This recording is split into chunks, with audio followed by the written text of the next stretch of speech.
kehilangan akalnya ya. Nah, tapi gimana caranya supaya kehilangan akal ini tidak membatalkan wudu? Maka tidurnya adalah dengan cara menetapkan dua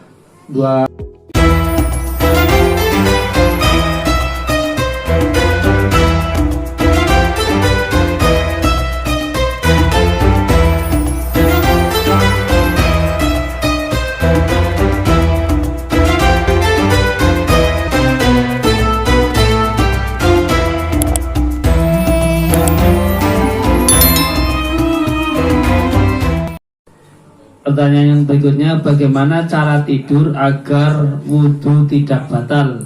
Adakah kriteria orangnya? ya. Cara tidur, yang jelas tidur itu berarti sudah kehilangan akalnya ya. Nah, tapi gimana caranya supaya kehilangan akal ini tidak membatalkan wudu? Maka tidurnya adalah dengan cara menetapkan dua bokongnya ke bumi, maksudnya ke tempat duduknya, jangan bergerak, gitu ya. Itu boleh tidur seperti itu, ya. Walaupun sampai ngimpi, walaupun sampai berdengkur, itu boleh, tidak membatalkan wudu. Sahabat Rasulullah SAW banyak sekali waktu itu menunggu sholat isya-nya Rasulullah bareng berjamaah, sambil nunggu sambil zikir, ya. Sama kayak kita nunggunya sambil iya, sambil apalah gitu ya.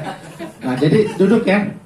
Nah, jadi tidurnya dengan posisi duduk. Jadi kalau tidurnya dengan posisi selain duduk, seperti tidur terlentang, tidur sambil berdiri, dan tidur ngorok, oh ternyata tidur ya, maka dia batal wudunya. Apa bisa jadi kalau memang bisa ya.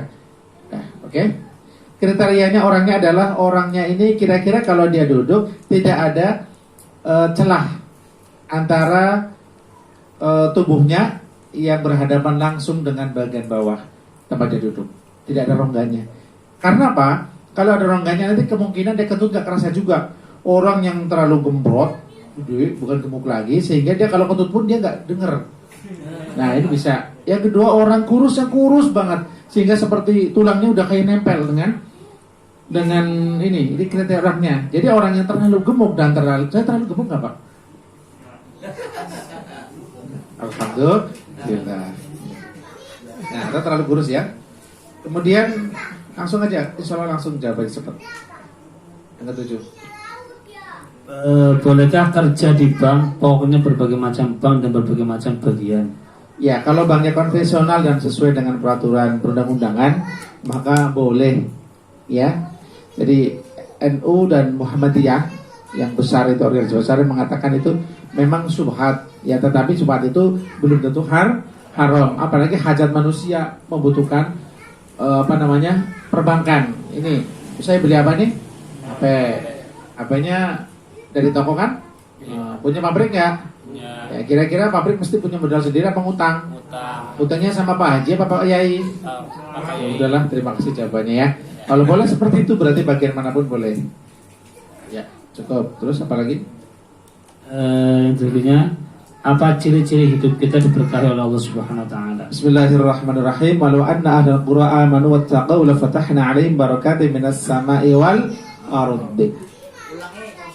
Walau anna fatahna, seandainya walau anna ahlal qura, seandainya satu desa, satu kota, satu negara amanu, mereka beriman kepada Allah, wattaqau, dan mereka bertakwa kepada Allah, beriman kepada Allah, bertakwa kepada Allah, la fatahna 'alaihim barakatin minas sama'i wal ardi, maka satu kampung, satu desa, satu negara, bahkan dunia ini akan dibukakan rahmat, dibukakan barokah oleh Allah Subhanahu wa taala dari langit dan dari bumi. Jadi kesimpulannya, untuk mendapatkan barokah orang itu harus amanu wattaqau. Ciri-cirinya yang pertama, semakin dia diberi titipan rezeki, ilmu, apa saja lah ya, kemudian umur atau apapun, maka dia semakin dekat kepada Allah Subhanahu wa taala. Karena barokah maknanya adalah kebaikan atau sesuatu yang naik kebaikannya dari Allah Subhanahu wa taala.